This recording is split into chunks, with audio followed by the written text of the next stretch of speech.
Ang puting papel ay tila mas mabigat pa kaysa sa buong eroplanong minaneho niya kanina lamang. Ano to? Tanong ni Althea. Ang kanyang boses ay mahina, naglalaman ng pagod mula sa mahabang biyahe at ngayon, ng isang pagkalitong nagsisimulang kumain sa kanyang sistema. Nasa harapan niya ang kanyang ama at ina. Ang kanilang mga mukha, na dapat sana isasalubong sa kanya ng ngiti at yakap, ay balot ng isang seryosong ekspresyon na hindi niya kailanman nakita. Ito ang marriage certificate ninyo ni Miguel de Villa. Ang mga salita ng kanyang ama ay parang kulog na bumasag sa katahimikan ng kanilang sala. Naramdaman ni Althea ang unti-unting pagkawala ng tunog sa kanyang paligid. Tanging ang mabilis na pagtibok ng kanyang puso ang kanyang naririnig. Miguel de Villa. Ang pangalan ay pamilyar, ngunit malabo. Isang pangalan na nababasa niya sa mga business section ng dyaryo. Isang bilyonaryo. Isang anino. Nagbibiro ba kayo? Sinubukan niyang tumawa, ngunit ang lumabas sa kanyang bibig ay isang tunog na basag at walang buhay. This is not funny, pa. Tiningnan niya ang dokumento. Ang kanyang buong pangalan, Althea Rivera. At sa tabi nito, ang pangalan ng lalaking hindi niya pa nakikita sa buong buhay niya. At sa ilalim, ang mga pirma. Ang pirma niya, isang perpektong pagkagaya na nagpataas ng lahat ng balahibo sa kanyang bato. Pek. Ito ay pek. Ngunit ang selyo ng gobyerno sa papel ay mukhang totoo. Ang titig ng kanyang mga magulang ay nagsasabing totoo ang lahat. Hindi kami nagbibiro, anak, sabi ng kanyang ina, ang boses ay nanginginig. Kasal ka na. Pakiramdam ni Althea ay umiikot ang buong mundo. Kanina lang, siya ang Kapitan Althea Rivera. Hawak niya ang kontrol ng isang Airbus E320. Libu-libong talampakan sa himpapawid, ang desisyon niya ay batas. Bawat utos niya ay sinusunod. Ramdam niya ang kapangyarihan, ang kalayaan. Ang pakiramdam na ang langit ang kanyang kaharian. Ngayon, sa sarili niyang pamamahay, sa harap ng sarili niyang mga magulang, pakiramdam niya ay isa siyang estranghero na walang anumang kontrol. Bakit? Iyon lang ang salitang nagawa niyang itanong. Ang kanyang lalamunan ay tuyo. Paano ninyo nagawa sa akin to? Ang galit ay nagsimulang pumalit sa pagkabigla. Isang nag-aapoy na galit na gumapang mula sa kanyang tiyan hanggang sa kanyang dibdib. Ipinagbili niyo ba ako?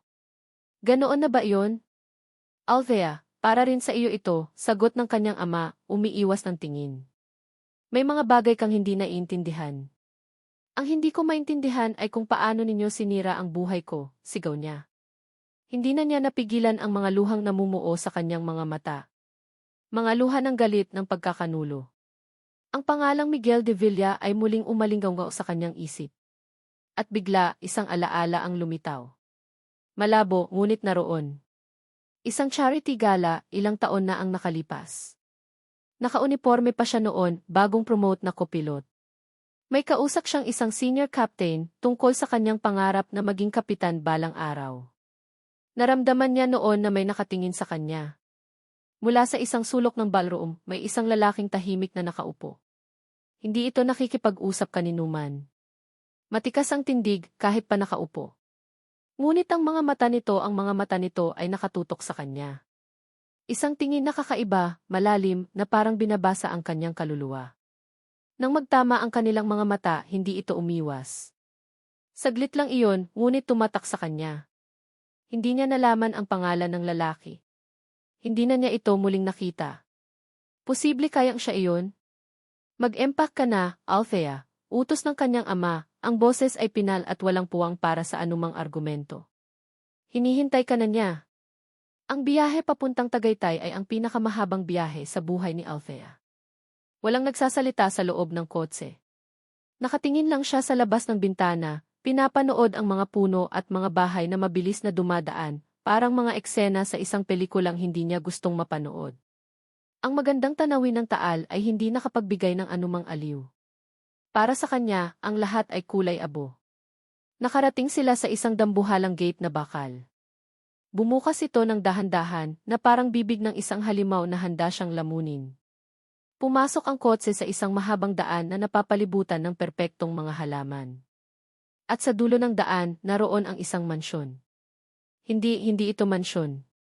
Isa itong palasyo na gawa sa salamin at modernong bato, napakalaki at napakalamig tingnan. Isang gininto ang kulungan. Huminto ang kotse sa tapat ng isang pinto na mas mataas pa sa 2 palapag ng kanilang bahay sa Maynila. Bumaba ang kanyang mga magulang. Bumaba rin si Althea, pakiramdam niya ay wala siyang buto sa mga tuhod. Inilabas ng driver ang kanyang maleta. Yumakap ang kanyang ina, isang yakap na malamig at mabilis. Mag-ingat ka, anak, bulong nito, hindi makatingin ng diretso sa kanyang mga mata. Ang kanyang ama ay tumapik lang sa kanyang balikat. Kailangan na naming umalis. At ganoon lang. Sumakay sila pabalik sa kotse. Walang lingon likod. Pinanood ni Althea ang pag-alis ng sasakyan hanggang sa maglaho ito sa kabilang dulo ng daan. Naiwan siyang mag-isa. Nakatayo sa harap ng dambuhalang pinto, hawak ang handle ng kanyang maleta. Ang malamig na hangin ng Tagaytay ay dumadampi sa kanyang pisngi, ngunit hindi niya ito maramdaman. Ang tanging nararamdaman niya ay ang bigat ng katotohanang ibinagsak sa kanya. Nakatayo siya sa harap ng bahay ng kanyang asawa. Ang asawa niyang hindi niya kilala. Ang dambuhalang pinto ay bumukas ng walang anumang tunog. Isang babaeng may edad, marahil nasa mga 60 anyos, ang lumabas. Nakasuot ito ng plansadong uniporme ng isang kasambahay, at ang kanyang buhok na may mga puti ng hibla ay nakapusod ng mahigpit. Ang kanyang mukha ay seryoso, walang emosyon, habang tinitingnan niya si Althea mula ulo hanggang paa. Magandang gabi po, Ma'am Althea. Ako si Celia, ang head housekeeper ng mansyon, sabi ng babae, ang boses ay formal at malamig. Kanina pa po kayo inaasahan ni Sir Miguel. Walang ngiti, walang pag-aalalang tanong kung kumusta ang biyahe niya. Isang simpleng pahayag lang. Para kay Althea, iyon ay isang kumpirmasyon. Hindi siya isang bisita. Hindi siya isang kapamilya. Isa siyang bagay na inaasahan. Sumunod si Althea kay Manang Celia papasok sa mansyon. Ang loob ay mas nakakapanlumo pa kaysa sa labas. Malawak ang espasyo, mataas ang kisame, at ang sahig na gawa sa marmol ay kumikinang sa ilalim ng mga ilaw. Ngunit ang lahat ay kulay puti, itim at abo. Walang mga litrato sa dingding. Walang mga bulaklak sa florera. Ang hangin ay amoy lemon at disinfectant, hindi amoy ng isang tahanan. Dinala siya ni Manang Celia, hindi sa sala, kundi sa isang malaking silid na may dobleng pinto na gawa sa madilim na kahoy. Ang silid aklatan. Pagbukas ng pinto, ang amoy ng mga lumang libro at katad ang sumalubong sa kanya. Ang silid ay madilim, tanging isang lampshade sa isang sulok ang nagbibigay ng liwanag. Doon, sa tabi ng isang bintanang salamin na mula sahig hanggang kisame, may isang figura. Nakatungo ito, nakaupo sa isang wheelchair. Napahinto sa paghinga si Althea. Kaya pala kailangan siya. Isang kasunduan. Isang areglo. Ikinasal siya sa isang lalaking may kapansanan. Dahan-dahang umikot ang wheelchair paharap sa kanya. Ang lalaki ay mas gwapo pa kaysa sa naaalala niya sa charity gala. Perpekto ang hugis ng kanyang mukha, makapal ang kilay at matangos ang ilong. Ngunit ang mga mata niya ay blanko. Walang buhay. Nakatitig lang ito sa kanya, hindi kumukurap na parang isa siyang webless na kadarating lang. Ito si Miguel de Villa, ang kanyang asawa. Sir Miguel, narito na po si Ma'am Althea, anunsyo ni Manang Celia sa katahimikan.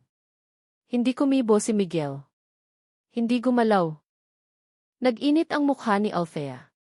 Isang halo ng awa na mabilis na naging inis. Hindi dahil sa kalagayan nito, kundi dahil sa sitwasyon. Ang buong sitwasyon ay isang malaking insulto. Mula ngayon, Ma'am, nagpatuloy si Manang Celia, kayo na po ang personal na mag-aasikaso kay Sir Miguel. Ang kanyang pagkain, gamot, at iba pang pangangailangan. Napalingon si Althea sa matanda, hindi makapaniwala. Excuse me. Hindi ako nurse. Piloto ako. Iyon po ang utos, sagot ni Manang Celia, hindi na tinag. Tumingin si Althea kay Miguel, naghihintay ng anumang reaksyon. Wala. Nakatitig pa rin ito sa kanya, blanko ang mga mata. Hindi ko gagawin yan, matigas niyang sabi, ang boses ay nanginginig sa pigil na galit. Hindi sumagot si Manang Celia. Tumango lang ito ng bahagya kay Miguel at saka sila tinalikuran, isinasara ang pinto ng silid aklatan. Naiwan silang dalawa, ang piloto at ang pasyente. Ang asawang hindi niya pinili at ang asawang walang imik. Ang katahimikan ay nakakabingi. Lumakad si Althea palayo, papunta sa kabilang dulo ng silid, para lang makalayo sa mga matang iyon. Pakiramdam niya ay sinusuri siya, hinuhusgahan sa kabila ng kawalan ng emosyon nito. Pagkaraan ng ilang minuto na parang isang oras, pumasok muli si Manang Celia. May dala itong isang baso ng tubig at ilang tableta sa isang maliit na tray. Oras na po ng gamot ni Sir, sabi nito, inilalapag ang tray sa isang mesang malapit kay Althea. Malinaw ang mensahe. Tinitigan ni Althea ang tray, pagkatapos ay si Miguel. Gusto niyang tumanggi. Gusto niyang magdabog at umalis. Ngunit may kung anong pumigil sa kanya. Siguro ay ang awa. Siguro ay ang pagod. Kinuha niya ang tray na walang imik at lumapit kay Miguel. Ang kanyang mga kamay ay bahagyang nanginginig. Inabot niya ang baso at ang mga gamot. Hindi ito gumalaw. Hindi nito kinuha. Kailangan mong inumin to, sabi ni Althea, pilit na pinapakalma ang sarili. Katahimikan. Sa sobrang inis, bahagyang nawala ng balanse ang kanyang kamay. Natapon ang kaunting tubig mula sa baso, dumaloy sa kamay ni Miguel na nakapatong sa armrest ng wheelchair. Sorry, mabilis niyang sabi, isang reflex. Agad niyang ibinaba ang tray at walang isip na kinuha ang panyo mula sa kanyang bulsa para punasan ang kamay nito. Nang magdikit ang kanilang mga balat, ang kanyang daliri sa likod ng palad nito, isang kuryente ang tila gumapang sa kanyang buong braso. Mainit. Ang balat nito ay hindi malamig gaya ng inaasahan niya. Ito ay buhay na buhay at mainit. At sa ilalim ng kanyang mga daliri, naramdaman niya ang isang bahagyang paggalaw, isang halos hindi mapansing paghigpit ng mga kalamnan nito. Mabilis niyang binawi ang kanyang kamay na para siyang napaso. Nagtaas siya ng tingin. Ang mga mata ni Miguel. Sa isang iglap, sa isang kisap mata, nakita niya ito. Isang kislap. Isang bagay na hindi blanko. Isang bagay na malalim at matalino. Ngunit nawala rin ito agad, bumalik sa pagiging blanko. Nang gabing iyon, hindi makatulog si Althea. Ang silid na ibinigay sa kanya ay malaki at marangya, pero pakiramdam niya ay nasasakal siya. Ang bawat sulok ng mansyon ay sumisigaw ng yaman at kalungkutan. Bumangon siya at nagpa siyang maglakad-lakad, umaasang ang pagod ay dadalaw sa kanya. Ang buong bahay ay tahimik. Madilim. Ngunit habang naglalakad siya sa pasilyo, sa tapat ng isang pinto na sa tingin niya ay opisina o study room, may nakita siyang manipis na linya ng liwanag sa ilalim nito. Sino ang gising pa sa ganitong oras? Si Miguel ay dapat mahimbing nang natutulog sa kanyang silid, na nasa kabilang dulo ng pasilyo. Dahan-dahan siyang lumapit, ang puso niya ay biglang kumakabog. Dala ng isang hindi maipaliwanag na kuryosidad, idinikit niya ang kanyang mata sa siwang ng pinto. Ang nakita niya ay nagpatigil sa kanyang paghinga. Nakaupo si Miguel sa harap ng isang malaking mesa. Ang wheelchair niya ay nasa isang tabi. Sa mesa, sa ilalim ng liwanag ng isang maliit na lamp, hawak niya ang isang naka-frame na litrato. Hindi makita ni Althea kung ano ang nasa litrato. Ngunit nakita niya ang mukha ni Miguel. Wala roon ang blankong ekspresyon. Wala ang mga matang walang buhay. Ang nakita niya ay isang mukha na puno ng kalungkutan, isang kalungkutan na napakalalim, na parang nanggagaling sa kaibuturan ng kanyang kaluluwa. Bigla, itinaas ni Miguel ang kanyang ulo, na para bang naramdaman niyang may nanonood. Ang kanyang mga mata ay tumingin diretso sa direksyon ng pinto. Napaurong si Althea. Ngunit bago siya tuluyang makatalikod, nakita niya ang mga matang iyon. Hindi ito mga mata ng isang taong may sakit. Hindi ito mga mata ng isang taong walang pag-iisip. Ang mga iyon ay mata ng isang taong matalino. Matalas. At puno ng mga lihim. Isang panginginig ang gumapang sa kanyang likuran. Ang lalaking ito, ang kanyang bi-asawa, ay hindi tulad ng ipinapakita niya. At sa unang pagkakataon mula nang tumuntong siya sa bahay na iyon, ang galit niya ay nahaluan ng bagong emosyon. Takot. At isang mapanganib na pag-aalinlangan. Naramdaman niya ang titig nito mula sa siwang ng pinto. Naramdaman niya ang biglaang paglamig ng hangin nang ito'y mapaurong. Hindi lumingon si Miguel. Nanatili siyang nakaupo, nakatitig sa litratong hawak niya, na para bang walang napansin.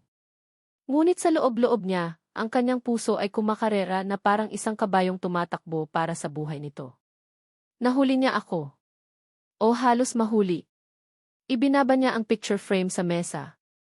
Ito ay isang litrato ni Althea na hindi niya alam na mayroon siya. Kuha ito sa parehong charity gala kung saan una siyang nabighani dito. Nakangiti si Althea sa litrato, kausap ang isang matandang lalaki, ang kanyang mga mata ay nagniningning sa ilalim ng mga ilaw ng ballroom. Isang ngiti na puno ng pangarap at walang bahid ng galit na nakikita niya rito araw-araw. Ipinikit ni Miguel ang kanyang mga mata at ang alaala ay bumalik ng napakalinaw. 3 taon na ang nakalipas. Ang mundo niya noon ay isang bilangguan ng mga numero sa stock market, mga business meeting, at mga peking ngiti. Ang aksidente ay sariwa pa. Ang pagkakanulo ni Katrina ay mas sariwa pa. Pinili niyang manatiling nakaupo sa wheelchair, hindi dahil hindi pa niya kaya, kundi dahil ito ang kanyang naging panangga laban sa mundo. Isang paraan para subukin kung sino ang totoo at sino ang hindi. Lahat sila ay bumagsak sa pagsubok. Hanggang sa nakita niya si Althea. Hindi niya ito kilala. Isa lang siyang kopilot na nakauniporme, nakatayo sa isang sulok, ngunit para kay Miguel, siya ang pinakamaliwanag na ilaw sa buong silid. Narinig niya ang boses nito, puno ng sigasig habang ikinukwento nito ang pakiramdam ng paglipad. It's the ultimate freedom, sabi nito sa kausap. Up there, you're in control, but you also have to surrender to the earth. It's everything. Kalayaan. Iyon ang salitang tumatak sa isip ni Miguel. Isang bagay na matagal na niyang kinalimutan. Mula sa kanyang wheelchair, sa kanyang madilim na sulok, pinanood niya ito. Isang babaeng nangangarap ng langit habang siya ay nakakulong sa lupa. At sa sandaling iyon, isang bagay ang nabuo sa kanyang puso. Hindi lang paghanga, kundi isang matinding pagnanasa na maging bahagi ng mundo nito. Isang pag-asa. Kaya't sinimulan niya ang kanyang plano. Isang plano na desperado. Isang plano na makasarili. Isang plano na batay sa kasinungalingan. Alam niyang mali. Bawat araw na nagpapanggap siyang lumpo at pipi sa harap niya ay isang pagpapahirap. Bawat blangkong titig na ibinibigay niya ay isang sundang na tumutusok din sa sarili niyang puso. Dahan-dahan, itinulak ni Miguel ang sarili patayo mula sa kanyang silya. Naramdaman niya ang pananakit ng kanyang mga binti, ang paninigas ng mga kasukasuan na matagal hindi nagamit ng husto. Ngunit ang sakit na pisikal ay walang-wala kumpara sa sakit ng kanyang konsensya. Naglakad siya ng dahan-dahan paikot sa kanyang opisina, bawat hakbang ay isang paalala ng kanyang panlilinlang. Gusto na niyang sabihin ang totoo. Gusto niyang sumigaw na mahal niya ito. Ngunit paano? Paano niya sasabihin sa isang agila na ang dahilan kung bakit niya ito ikinulong sa hawla ay dahil mahal niya ito? Kinuha niya ang kanyang cellphone at idinyal ang isang numero. Leo, sabi niya, ang kanyang boses ay mahina at pagod. Boss, sagot ng boses sa kabilang linya, si Leo, ang kanyang kanang kamay at tanging kaibigan na nakakaalam ng lahat. Kumusta ang unang gabi ng mag-asawa? May halong biro sa boses nito. Huwag mo akong simulan, Leo, sagot ni Miguel. Kamusta ang sitwasyon sa Rivera Holdings? Naayos na. Nasecure ko na ang bagong loan agreement. Hindi nila malalaman na tayo ang nasa likod nito. For all they know, it's just a new investor saving their company.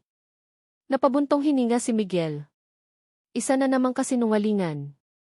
Isa na namang sikreto. Ginawa niya iyon para hindi na mamroblema ang mga magulang ni Althea. Para mabawasan ang bigat sa balikat nito. Ngunit alam niyang kapag nalaman ni Althea ang lahat, mas lalo lang itong magagalit. Boss, sigurado ka ba rito? Tanong ni Leo, ang boses ay seryoso na. May iba namang paraan, Miguel. Pwede mo siyang ligawan. At ano ang sasabihin ko sa kanya, Leo? Mapait na sagot ni Miguel. Hi, Althea. Matagal na kitang mahal kaya't hinayaan kong malugi ang kumpanya niyo para lang mailigtas ko sila at maikasal ka sa akin bilang kapalit. Sa tingin mo ba magugustuhan niya iyon? Natahimik si Leo. Maya-maya pa, may narinig si Miguel mula sa labas ng kanyang opisina. Isang mahinang boses. Ang boses ni Althea. End call, mabilis niyang bulong sa cellphone at agad na lumapit sa pinto, maingat na nakikinig. I know, Chloe. Nakakainis. Nakakabaliw. Boses ni Althea, kausap ang kaibigan sa telepono. Para akong preso dito. At yung lalaki he just sits there.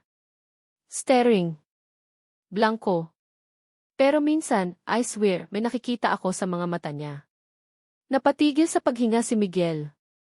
Hindi ko alam kung awa o inis ang nararamdaman ko, patuloy ni Althea. I should hate him. I really, really should. Ginulo niya ang buhay ko. Pero hindi ko magawa. Isang salita. Hindi ko magawa. Ang mga salitang iyon ay parang tubig sa isang taong nauuhaw. Isang maliit na patak ng pag-asa sa isang disyerto ng pagkakasala. Narinig niyang nagpaalam na si Althea sa kausap. Ilang sandali ng katahimikan. Akala ni Miguel ay bumalik na ito sa silid.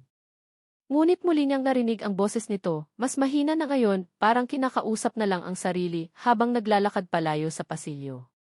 Bakit ba ako naaawa sa'yo, Miguel? Dapat galit lang ang nararamdaman ko. Napapikit si Miguel at isinandal ang kanyang noo sa malamig na kahoy ng pinto. Ang puso niya ay sabay na dinudurog at binubuo. Durog dahil nararamdaman niya ang bigat ng galit at pagkalito nito. Buo dahil sa kabila ng lahat, ang puso ng isang Althea Rivera ay hindi kayang magtanim ng purong galit. At sa puso niyang puno ng kasalanan, isang maliit na pag-asa ang muling umusbong. Siguro lang may pag-asa pa para sa kanila. Lumipas ang mga araw na tila ba may sariling ritmo sa loob ng mansyon. Isang ritmong mabagal, puno ng mga hindi sinasabing salita at mga tingin na may kahulugan. Natuto si Althea na gampanan ang kanyang tungkulin, ngunit sa sarili niyang paraan. Hindi na niya ito ginagawa dahil sa utos ni Manang Celia, kundi dahil sa isang kakaibang pakiramdam na hindi niya maipaliwanag. Sa umaga, siya ang naghahanda ng almusal ni Miguel. Nalaman niyang ayaw nito sa matatamis. Mas gusto nito ang itim na kape, walang asukal. Sa tanghali, siya ang nagtutulak ng wheelchair nito papunta sa hardin, kung saan upo lang sila ng tahimik, pinapanood ang mga paru-paro na dumadapo sa mga bulaklak. Isang hapon, habang nagbabasa si Althea sa isang upuan sa hardin at si Miguel ay nasa kanyang wheelchair ilang talampakan ang layo, isang malakas na hangin ang umihip. Nagsiliparan ang mga pahina ng librong binabasa niya. Nako, mabilis siyang tumayo para habulin ang mga papel. Nang makaluhod siya para pulutin ang isang pahinang napunta malapit sa isang paso ng halaman, hindi niya napansin na may isa pang paso sa likuran niya na bahagyang gumuwang dahil sa hangin. Nang tumayo siya, bigla itong natumba, dire-diretso sa kanyang direksyon. Napapikit si Althea, inaasahan ang pagtama ng paso sa kanyang likuran.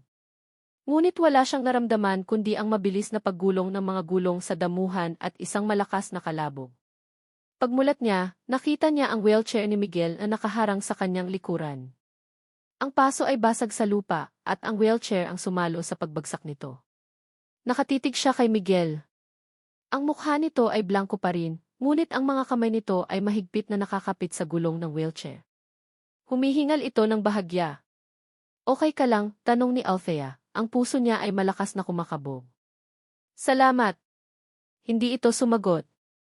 Ngunit sa isang saglit, ang mga mata nito ay tumingin sa kanya, at sa pagkakataong iyon, malinaw niyang nakita ang isang emosyon doon. Pag-aalala. Ang mga ganitong sandali ang unti-unting bumabasag sa pader na itinayo ni Althea sa paligid ng kanyang puso. Galit pa rin siya sa kanyang sitwasyon. Pero ang lalaking nasa harap niya, ang lalaking ito na puno ng misteryo, ay hindi na niya kayang kamuhian. Isang araw, habang sabay silang nanananghalian sa veranda, isang itim at makintab na sasakyan ang pumasok sa gate at huminto sa tapat ng mansyon. Bumukas ang pinto sa passenger side at isang babae ang lumabas. Matangkad, balingkinitan ang katawan, at nakasuot ng isang mamahaling business suit. Ang kanyang buhok ay perpektong nakaayos, at ang kanyang mukha ay tila inukit ng isang anghel. Ngunit ang kanyang mga mata ay matalas at kalkulado. Bumukas naman ang pinto sa kabilang panig, at lumabas ang isang babaeng mas may edad, nakasuot ng eleganting bestida, ang buhok ay nakaayos sa isang perpektong bon. May otoridad sa bawat galaw nito. Naramdaman ni Althea ang biglaang paglamig ng hangin. Nakita niya ang bahagyang pagbabago sa postura ni Miguel. Ang kanyang mga balikat ay nanigas. Ang babaeng mas bata ay si Katrina Sandoval, ang pangalang narinig na niya noon. Ang ex-girlfriend. Ang babaeng nang iwan kay Miguel matapos ang aksidente. Ang mas matanda naman ay walang iba kundi si Doña Isabela de Villa, ang ina ni Miguel. Sabay silang naglakad papunta sa veranda, ang kanilang mga takong ay lumilikha ng matinis na tunog sa sahig na bato. Miguel, Hijo, bati ni Doña Isabela, ngunit ang kanyang mga mata ay dumiretso kay Althea. Isang tingin na malamig, mapanuri, na parang tinitingnan nito ang isang bagay na hindi nabibilang doon. Good afternoon, Miguel, bati naman ni Katrina, ang kanyang boses ay matamis ngunit may pahiwatig ng lason. Ngumiti siya, ngunit hindi umabot sa kanyang mga mata. Ang ngiting iyon ay hindi para kay Miguel.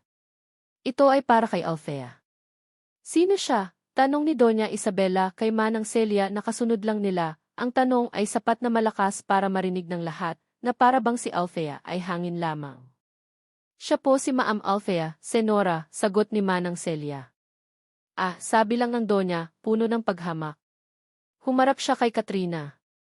Katrina, Hija, it's so good to see you. You look wonderful. Ang business proposal mo, it's very impressive. We should discuss it further. Malinaw ang mensahe. Si Katrina ay isang importanteng bisita. Isang ka-level nila. Si Althea ay isang wala. Umupo ang dalawa sa mesa nila nang walang paanyaya. Ang tensyon ay halos nahihiwa sa hangin. Si Doña Isabela ay patuloy na nakikipag-usap kay Katrina tungkol sa negosyo, sinasadyang hindi pansinin si Althea. Si Katrina naman, paminsan-minsan ay sumusulyap kay Althea, isang mapanuksong ngiti sa kanyang mga labi. Naramdaman ni Althea ang pamilyar na galit na bumabalik. Gusto niyang tumayo at umalis, ngunit pinigilan niya ang sarili. Hindi siya magpapakita ng kahinaan sa harap ng mga babaeng ito. Nang matapos ang kanilang usapan at handa nang umalis, tumayo si Katrina. Naglakad ito palapit sa likuran ni Miguel at inilagay ang kamay sa balikat nito. I'm so glad we're talking again, Miggy. May mga bagay na dapat lang ayusin. Naramdaman ni Althea ang paghigpit ng kanyang panga. Habang naglalakad si Katrina pabalik sa sasakyan, sinadya nitong dumaan sa tabi ni Althea. Huminto ito saglit, yumuko ng bahagya na para bang may ibubulong. Ang kanyang hininga ay amoy mamahaling pabango. Ang kanyang boses ay isang laso na bumulong sa tainga ni Althea, sapat lang para siya ang makarinig. Hindi lahat ng nakikita mo ay totoo, Althea. Lalo na ang asawa mo. At saka ito ngumiti, isang ngiting matagumpay, bago tuluyang sumakay sa kotse at umalis. Naiwan si Althea na nakatayo roon, ang mga salita ni Katrina ay umuulit-ulit sa kanyang isipan na parang sirang plaka. Tumingin siya kay Miguel. Nakatingin din ito sa kanya, at sa unang pagkakataon, hindi na niya masabi kung ang nakikita ba niya sa mga mata nito ay kalungkutan o pagkakasala. Ang mga salita ni Katrina ay parang isang lason na dahan-dahang kumakalat sa sistema ni Althea. Hindi lahat ng nakikita mo ay totoo. Lalo na ang asawa mo. Sinubukan niyang isantabi ang mga iyon. Galing iyon sa isang babaeng mapanlinlang, isang babaeng may motibong manira. Ngunit ang mga salitang iyon ay tumutugma sa mga maliliit na piraso ng palaisipan na hindi niya maintindihan. Ang kislap sa mga mata ni Miguel na nakikita niya paminsan-minsan. Ang init ng balat nito. Ang halos hindi mapansing pag-igting ng mga kalamnan. Ang pagtingin nito sa litrato noong unang gabi. Nagsimula siyang mag-obserba. Hindi na lang basta-bastang pag-aalaga. Ngayon, bawat kilos niya ay may kasamang pagsusuri.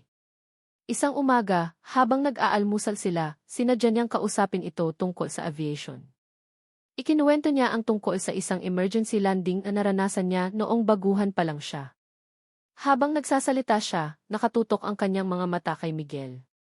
Nakita niya kung paanong ang mga mata nito, kahit pilit na pinapanatiling blanko, ay bahagyang nanlaki sa interes. Nakita niya kung paanong ang isang daliri nito ay bahagyang kumatok sa armrest ng wheelchair, isang senyales ng hindi mapakaling pag-iisip. Nagsimula siyang subukin ito. Miguel, mahuhulog ang libro mo, sabi niya isang hapon, kahit na ang libro sa kandungan nito ay ligtas na nakapatong. Sa isang iglap, nakita niya ang paggalaw ng kamay nito pababa, isang reflex para saluhin ang libro, bago nito napigilan ang sarili at muling ibinalik sa pagiging walang kibo. Bawat maliit na detalye ay parang isang patak ng gasolina sa apoy ng kanyang pagdududa. Ang lalaking ito ay hindi isang pasyenteng walang magawa. Isa siyang aktor. At napakagaling niyang aktor. Ang kasukdulan ay dumating isang maulang gabi. Malakas ang buhos ng ulan at kumikidlat ng sunod-sunod. Nasa Grand Hall sila ng mansyon. Si Althea ay nakatayo malapit sa isang malaking salaming bintana, pinapanood ang bagsik ng kalikasan. Si Miguel naman ay nasa kanyang wheelchair sa gitna ng silid, nakatitig sa kawalan gaya ng dati. Biglang, isang napakalakas na kulog ang yumanig sa buong mansyon. Kasabay nito, ang mga ilaw ay namatay at ang lahat ay binalot ng kadiliman. Manang Celia, tawag ni Althea sa dilim. Walang sumagot. Narinig niya ang isang kakaibang tunog. Isang tunog ng pag-angat. Pagkatapos ay isang nakakakilabot na tunog ng pagbigay ng metal. Sa liwanag ng isang kidlat na tumanglaw sa buong silid, napatingala si Althea. Ang dambuhalang chandelier na gawa sa kristal at bakal na nakasabit sa gitna ng kisam ay pabagsak. Ang kadena na humahawak dito ay bumigay. At dire-diretso itong babagsak. Sa pwesto niya, naparalisa si Althea. Ang kanyang mga paa ay tila ipinako sa sahig. Ang kanyang isip ay sumisigaw na tumakbo, ngunit ang kanyang katawan ay hindi sumusunod. Ang nakikita lang niya ay ang daan-daang kumikinang na kristal na papalapit sa kanya, parang mga ngipin ng kamatayan. Pagkatapos, sa gitna ng nakabibinging katahimikan bago ang pagbagsak, isang sigaw ang bumasag sa lahat. Althea! Isang sigaw na puno ng takot. Isang sigaw na puno ng lakas. Isang boses na hindi niya pa kailanman narinig, ngunit sa kaibuturan ng kanyang puso, alam niyang kilala niya. Bago pa man niya maintindihan ang nangyayari, isang malakas na puwersa ang tumulak sa kanya patagilid. Isang katawan ang sumalubong sa kanya, niyakap siya ng mahigpit, at iginulong silang dalawa palayo. Isang nakabibinging kalabog ang sumunod. Ang tunog ng libu-libong piraso ng kristal na nababasag sa sahig na marmol. Nakahiga si Althea sa sahig, ang kanyang ulo ay nakasubsob sa dibdib ng kung sino man ang nagligtas sa kanya. Ang kanyang puso ay dumadagundong sa kanyang tainga. Ang amoy ng ozon mula sa kidlat at ang pamilyar na amoy ng pabango ni Miguel ay humalo sa hangin. Sandali! Amoy ni Miguel. Dahan-dahan siyang nag-angat ng tingin. Sa muling pagliwanag ng isa pang kidlat, nakita niya ang mukha nito. Ilang pulgada lang ang layo sa kanya. Ang kanyang mga mata ay hindi blanko. Puno ito ng takot, ng pag-aalala, at ng isang bagay na mas malalim pa. At pagkatapos ay tumingin siya pababa. Nakayakak sa kanya ang mga braso nito. At ang kanilang mga katawan ay magkadikit sa sahig, malayo sa wheelchair na naiwang nakatayo sa gitna ng silid. Nakatayo. Ang kanyang gi-asawa na lumpo ay nakatayo. Dahan-dahan siyang itinayo ni Miguel. Nakatayo ito sa sarili niyang mga paa, walang alalay, walang kahirap-hirap. Bumalik ang kuryente. Ang mga ilaw na hindi nasira ay muling nagliwanag, tinatanglawan ang pinsala sa sahig, at ang katotohanang nakatayo sa harap ni Althea. Althea, let me explain me. Nagsimula si Miguel, ang kanyang boses ay garalgal dahil sa matagal na hindi paggamit, ngunit malinaw at malakas. Tumingin si Althea mula sa kanyang mga paa, paakyat sa kanyang mukha. Tumingin siya sa wheelchair. Pagkatapos ay sa mga piraso ng basag na chandelier. Ang buong mundo niya ay gumuho sa isang iglap. Hindi ito tungkol sa chandelier. Hindi ito tungkol sa pagiging bayani nito. Ito ay tungkol sa kasinungalingan. Isang napakalaki at napakakomplikadong kasinungalingan. Sinungaling, bulong niya, ang boses ay nanginginig. Althea, please tea. Sinungaling ka, sigaw niya, ang lahat ng pinigilang galit at pagkalito ay sumabog. Nagpanggap ka. Ang lahat ng ito, isang malaking palabas lang pala. Pinagmukha mo akong tanga. Hindi ganoon yon. Huwag mo akong hawakan, sigaw niya nang subukan itong abutin ang kanyang braso. Umatras siya. Bawat hakbang niya paatras ay isang hakbang palayo sa peking mundong binuo nito sa paligid niya. Ang awa na naramdaman niya. Ang unti-unting paglambot ng kanyang puso. Ang mga sandali ng tikilig. Ang lahat ng iyon ay nabahiran ngayon ng laso ng panlilinlang. Pakiramdam niya ay pinagtaksilan siya sa pinakamasakit na paraan. Ano nang iskandalo ito? Isang malamig at may otoridad na boses ang pumutol sa kanilang pagtatalo. Nakatayo sa may pintuan si Doña Isabela. Ang kanyang mukha ay hindi nagpapakita ng anumang pagkagulat na makitang nakatayo ang kanyang anak. Ang kanyang mga mata ay nakatuon lamang kay Althea, puno ng pagkamuhi. Hindi mo ba kayang bigyan ng kapayapaan ang anak ko? Tanong ng matanda, na para bang si Althea ang may kasalanan sa lahat ng nangyari. Sa sandaling iyon, naintindihan ni Althea. Alam niya. Alam ng ina. Marahil ay alam ng lahat. Siya lang. Siya lang ang tanga sa kwentong ito. Tumakbo si Althea. Wala siyang pakialam kung saan siya pupunta. Ang kailangan lang niya ay makalayo.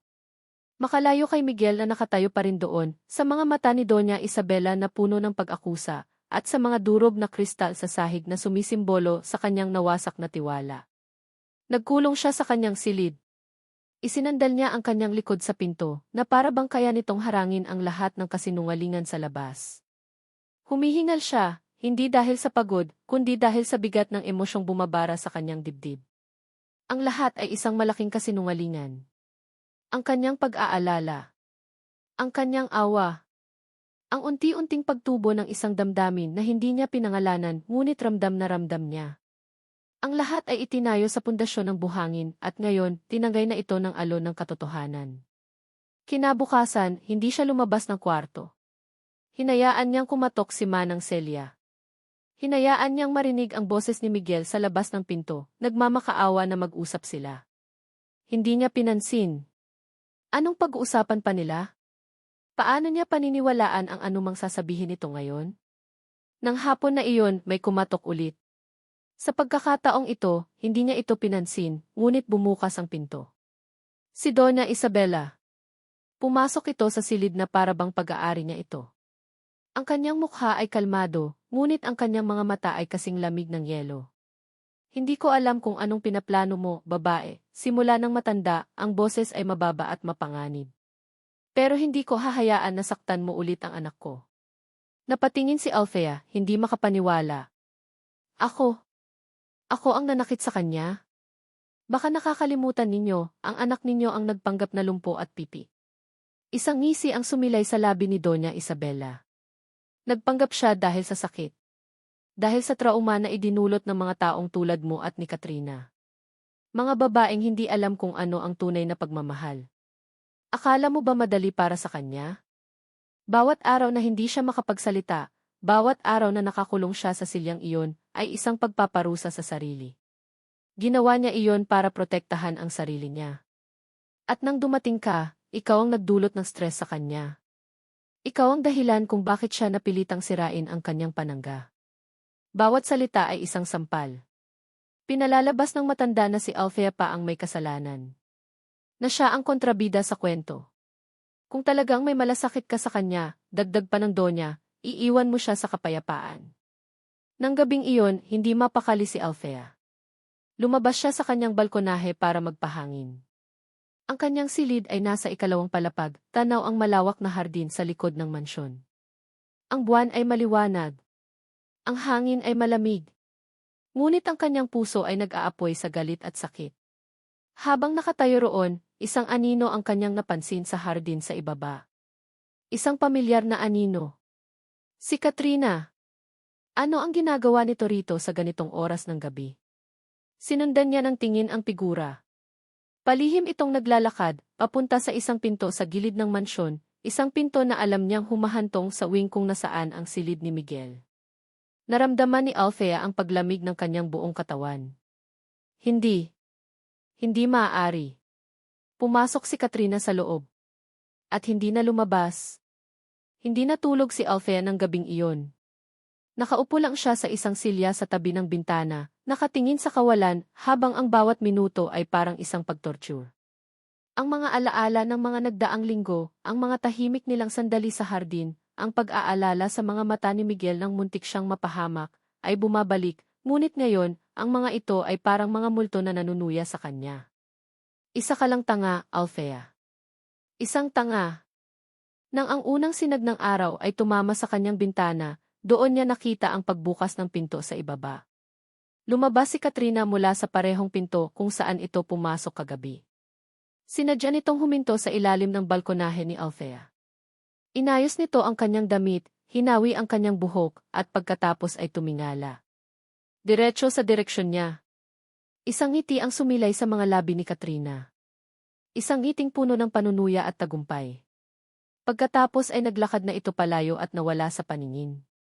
Iyon na. Iyon na ang huling patak. Ang huling piraso ng ebidensya na kailangan niya. Ang lahat ng ito ay isang laro. Isang laro ng mayayaman kung saan siya ang naging piyesa. Si Miguel, si Doña Isabela, si Katrina silang lahat ay magkakasabwat. Marahil ay pinaglaruan lang siya ni Miguel. Marahil ay nagkabalikan na sila ni Katrina. Marahil ay siya lang ang panakipbutas. Hindi na siya umiyak. Wala nang luhang lumalabas. Ang nararamdaman niya ay isang nakakamanhid na sakit, isang malalim na pagkapagod. Tapos na. Pumasok siya sa loob ng silid. Kinuha niya ang kanyang maleta at nagsimulang mag-impake. Bawat damit na inilalagay niya sa loob ay isang paalam. Paalam sa pekeng pag-asa. Paalam sa bahay na naging kanyang kulungan. Paalam sa lalaking sumira sa kanyang puso sa paraang hindi niya kailanman inakala. Kinuha niya ang wedding ring sa kanyang daliri. Malamig ito. Mabigat. Isang simbolo ng kasinungalingan. Inilagay niya ito sa ibabaw ng isang maliit na piraso ng papel kung saan niya isinulat ang 3 salita, tapos na tayo. Dala ang kanyang maleta, dahan-dahan siyang lumabas ng silid. Tahimik ang buong bahay. Maaga pa. Iniwan niya ang sulat at ang singsing sa ibabaw ng isang mesa sa pasilyo, sa lugar kung saan alam niyang makikita ito. Hindi na siya lumingon pa. Naglakad siya papalabas ng mansyon, bit-bit ang bigat ng kanyang wasak na puso, palayo sa kasinungalingan at pabalik sa nag-iisang bagay na totoo pa sa kanyang buhay. Ang langit. Nagising si Miguel na may kakaibang bigat sa kanyang dibdib. Hindi ito pisikal. Ito ay isang pakiramdam ng pangulila, isang biglaang paghahanap sa isang presensya na nasanay na siyang naroroon. Bumangon siya mula sa kama, hindi na pinapansin ang wheelchair na nasa sulok ng kanyang silid. Ang mahalaga ngayon ay mahanap si Althea. Kailangan nilang mag-usap. Kailangan niyang ipaliwanag ang lahat. Paglabas niya ng silid, ang unang napansin niya ay ang katahimikan. Isang katahimikan na iba sa karaniwan. Isang katahimikan na may dalang pagkawala. At doon, sa ibabaw ng mesa sa pasilyo, nakita niya ito. Isang piraso ng papel. At sa ibabaw nito, kumikinang sa ilalim ng ilaw ng umaga, ang isang pamilyar na singsing. Ang kanyang puso ay huminto sa pagtibok. Lumapit siya, ang kanyang mga paa ay tila gawa sa tingga. Kinuha niya ang singsing. Malamig. Walang buhay. Pagkatapos ay binasa niya ang sulat. Tapos na tayo. Ang 3 salita ay parang isang suntok na nagpatanggal ng hangin sa kanyang mga baga. Ang sakit ay napakatindi, napakabigla, na isang tunog ang kumawala mula sa kanyang lalamunan, isang sigaw ng purong paghihinagpis at desperasyon. Althea. Mabilis siyang tumakbo pababa ng hagdanan, ang kanyang mga paa ay halos hindi sumasayad sa bawat baitang. Manang Celia. Nasaan si Althea? Lumabas si Manang Celia mula sa kusina, ang mukha ay balisa. Sir, umalis po. Kani-kanina lang po. May dala pong maleta. Parang gumuho ang mundo ni Miguel. Umalis na siya. Sa sandaling iyon, isang pinto ang bumukas at lumabas ang kanyang ina, si Doña Isabela. Ang mukha nito ay kalmado, na para bang inaasahan na ang lahat. Hayaan mo na siya, anak, sabi nito. Hindi siya para sa iyo. Hindi niya maintindihan ang mundo natin. Humarap si Miguel sa kanyang ina. At sa unang pagkakataon sa buong buhay niya, ang nakita ng kanyang ina sa mga mata niya ay hindi paggalang o pagsunod, kundi isang nag-aapoy na galit. Kayo, sabi niya, ang boses ay mababa at nanginginig. Kayo ang may gawa nito. Kayo ang nagpalayo sa kanya. Ginawa ko lang kung ano ang tama para sa iyo. Ang tama para sa akin, putol ni Miguel, ang kanyang boses ay tumaas na. Ang tama para sa akin ay si Althea. Pero ano ang ginawa ninyo? Siniraan niyo siya. At si Katrina, anong ginagawa niya rito kagabi? Bahagyang natigilan si Doña Isabela. Nag-usap lang kami tungkol sa negosyo. Huwag kayong magsinungaling sa akin, ina, sigaw ni Miguel. Nakita ko siya sa kithi. Pumasok siya sa wing na ito. Anong ginawa ninyo? Sa wakas, ang maskara ng kanyang ina ay bumagsak. Pinapunta ko siya rito. Para makita ng babaeng iyon kung sino ang hindi niya ka-level. Para maintindihan niya na ang isang Devilla ay para lang sa isang katulad ni Katrina. Napapikit si Miguel, ang sakit ng katotohanan ay mas masakit pa kaysa sa inaasahan niya. Ang sarili niyang ina. Hindi niyo maintindihan, bulong ni Miguel, puno ng pighati. Si Katrina hindi pag-ibig ang habol niya.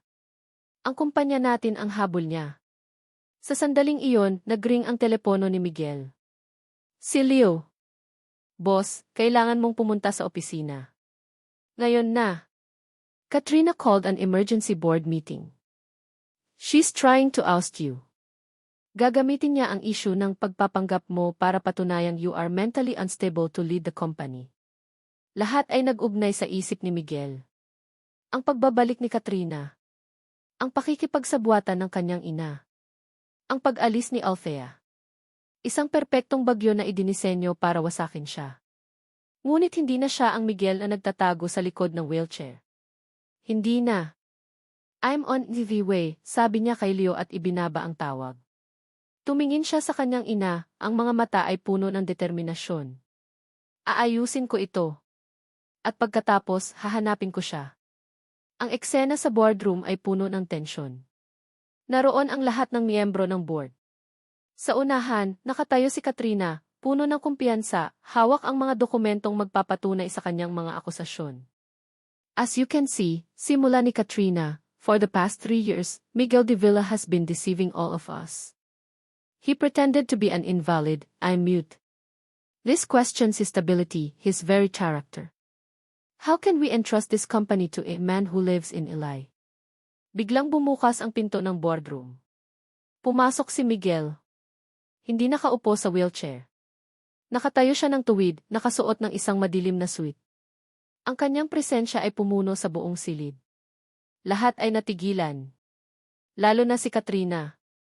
Eli, sabi ni Miguel, ang kanyang boses ay kalmado ngunit may bigat. Yes, I lived a lie.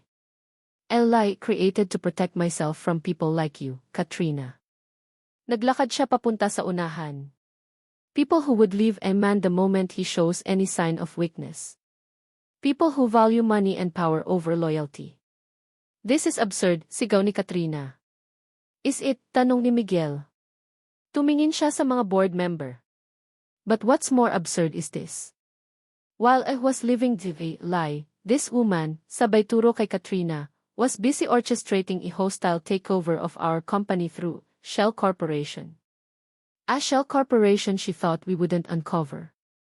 Nagsignal si Miguel kay Leo na nasa tabi ng pinto. Ipinakita ni Leo sa malaking screen ang mga dokumento, mga bank transfer, mga email, lahat ng ebidensya ng pananabotahe ni Katrina. Namutla si Katrina. Ang kanyang kumpiyansa ay biglang naglaho. Security, utos ni Miguel. 2 guard ang pumasok at lumapit kay Katrina. Hindi pa tayo tapos, Miguel, sigaw ni Katrina habang kinakalagkad palabas. Hindi kanya babalikan. Sisiguraduhin ko iyan. Hindi pinansin ni Miguel ang kanyang mga banta. Ang tanging nasa isip niya ay si Althea. Leo, anong oras ang flight niya? Tanong niya habang mabilis na naglalakad palabas. Wala siyang nakabook na flight. She's the pilot, remember? Malamang na sumakay siya sa kahit anong available na flight ng airline niya. Airport. Kailangan niyang magpunta sa airport. Sumakay si Miguel sa kanyang kotse at pinaharurot ito na parang wala ng bukas. Ang bawat pulang ilaw sa traffic ay isang kaaway. Ang bawat segundong lumilipas ay isang pagpapahira. Paulit-ulit niyang tinatawagan ang numero ni Althea, ngunit diretso lang ito sa voicemail. Nang makarating siya sa airport, tumakbo siya papasok, hindi alintana ang mga taong nababangga niya. Tumatakbo siya, hinahanap ang pamilyar na figura sa dagat ng mga tao. At doon, sa may gate ng isang flight papuntang Cebu, nakita niya ito. Nakatalikod ito, naglalakad papasok sa boarding tube.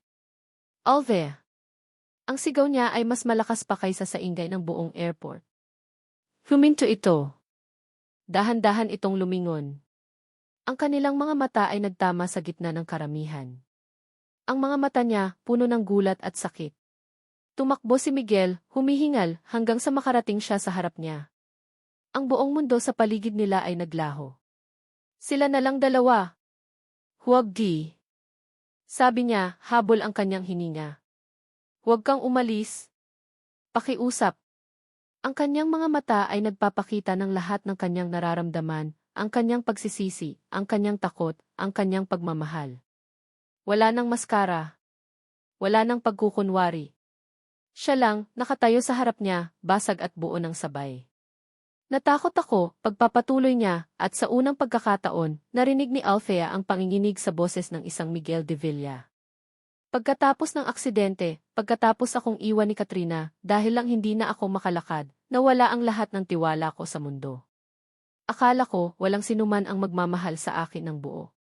Akala ko, ang yaman ko na lang ang habol nila. Tinitigan niya ang kanyang mga kamay na nasa ibabaw ng mesa. Kaya't nagtago ako. Nagtago ako sa likod ng wheelchair, sa likod ng katahimikan. It was my shield. At least, kung may manloko man sa akin, hindi na gaanong masakit dahil inaasahan ko na. Pagkatapos ay nag-angat siya ng tingin, at ang mga mata niya ay nakatuon na lang kay Althea. At pagkatapos nakita kita. Sa isang party, masaya kang nagkukwento tungkol sa langit. You were so full of life, so full of passion. Sa madilim kong mundo, para kang araw na biglang sumikat. I fell in love with you, Althea. Matagal na. Pero paano kita lalapitan? Isang lumpong pipi na puno ng galit sa mundo. Kaya ginawa ko ang isang bagay na alam kong mali. Ginamit ko ang pera ko, ang kapangyarihan ko, para makuha ka sa paraang alam kong hindi mo matatanggihan. Naramdaman ni Althea ang pag-init ng kanyang mga mata. Iyong gabi na nakita mong lumabas si Katrina sa wing ko, sabi ni Miguel, ang boses ay puno ng pagmamakaawa. It was set up. Kagagawa ng ina ko. Gusto kanyang saktan, gusto kanyang paalisin. Hindi kailanman pumasok si Katrina sa silid ko. Maniwala ka sa akin, Althea. Mula nang dumating ka sa buhay ko, wala nang ibang babae para sa akin. Ang huling mga salita ay bumasag sa natitirang pader sa puso ni Althea. Ang lahat ng piraso ng palaisipan ay nagkabit-kabit na. Ang galit ng kanyang ina. Ang panunuya ni Katrina. Ang desperasyon sa mga mata ni Miguel. Ang sakit, bulong ni Althea, hindi na napigilan ang isang butil ng luha na pumatak mula sa kanyang mata. Sobrang sakit. Dahil habang pinipilit kong kamuhian ka, nagsisimula na akong mahulog sa'yo, Miguel. Kaya't nang malaman ko ang lahat, pakiramdam ko ay doble ang pagtataksil. Nakita niya ang gulat at pag-asa sa mukha ni Miguel. Pareho tayong nakakulong, Miguel, sabi ni Althea.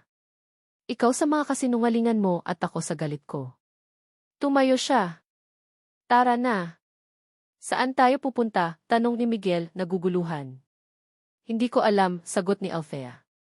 Basta, palayo rito. Iniwan nila ang airport. Hindi sila nag-usap sa loob ng kotse, ngunit hindi na ito ang katahimikang nakakabingi. Ito ay isang katahimikan na puno ng pag-unawa. Nagmaneho si Miguel at sa halip na bumalik sa Maynila, bumalik sila sa Tagaytay. Ngunit hindi sa mansyon. Huminto sila sa isang view deck, kung saan tanaw na tanaw ang lawa ng Taal at ang bulkan sa gitna nito. Ang parehong tanawin na minsan ay sumisimbolo sa kanyang pagkakakulong. Bumaba sila ng kotse at lumapit sa railings. Ang hangin ay sariwa. Ang araw ay papalubog na, nag-iiwan ng kulay kahel at rosa sa kalangitan. Dito nagsimula ang lahat ng kasinungalingan, sabi ni Miguel, nakatingin sa lawa. Gusto kong dito rin magsimula ang katotohanan. Humarap siya kay Althea. Sa kanyang mga mata, wala nang takot, tanging pagmamahal na dalisay.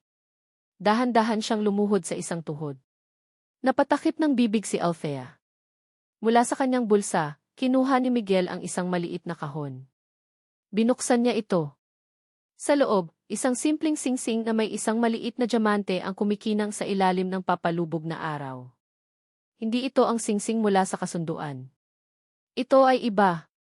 Althea Rivera, sabi niya, at sa pagkakataong ito, ang kanyang boses ay buo at puno ng katiyakan. Hindi ako perpekto. Nagsinungaling ako. Nasaktan kita. Pero ipinapangako ko, mula sa araw na ito, hindi na ako muling magsisinungaling sa iyo. Ipinapangako kong gagawin ang lahat para maging karapat-dapat sa pagmamahal mo. Hindi ko nahihilinging manatili ka. Ang hihilingin ko ay kung papayag ka bang manatili sa tabi ko. Will you marry me, Althea? This time, for real. For love. Ang mga luha ay malayang dumaloy sa mga pisngi ni Althea.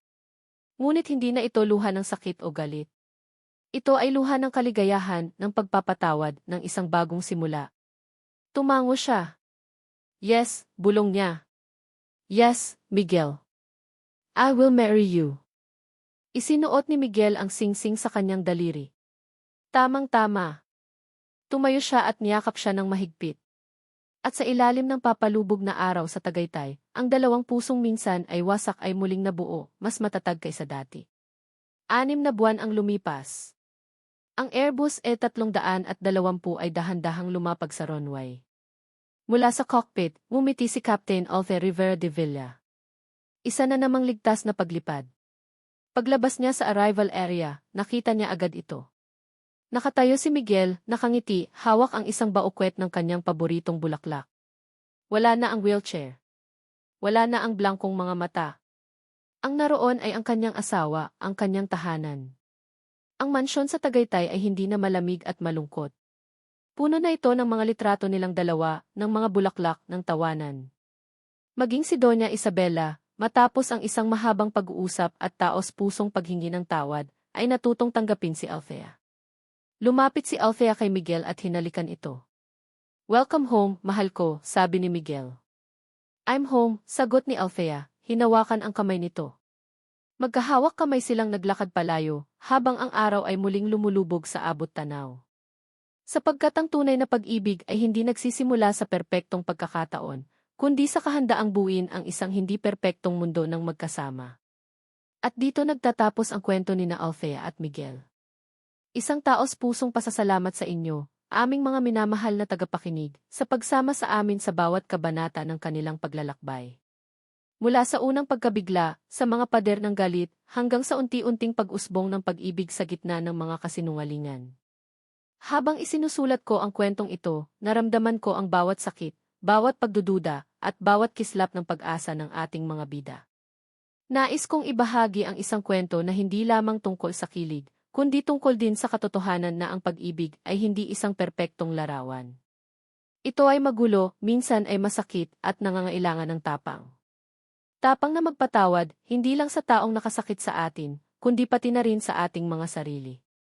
Tapang na harapin ang mga multo ng nakaraan upang makapagsimula ng panibagong bukas. At higit sa lahat, tapang na maniwala na ang bawat puso, gaano man ito nasugatan, ay may kakayahang magmahal at mahalin muli ng buo. Sana, ang kwento ni na Althea at Miguel ay nag-iwan sa inyo ng isang paalala na sa likod ng bawat maskara ng galit o pader ng katahimikan, ay maaaring may isang pusong naghihintay lang na maunawaan. Muli, maraming salamat. Hanggang sa ating susunod na kwento. Ano ang pinakapaborito ninyong bahagi? Ibahagi ang inyong mga saloobin sa comment section sa ibaba. Nananabik kaming marinig ang mga ito.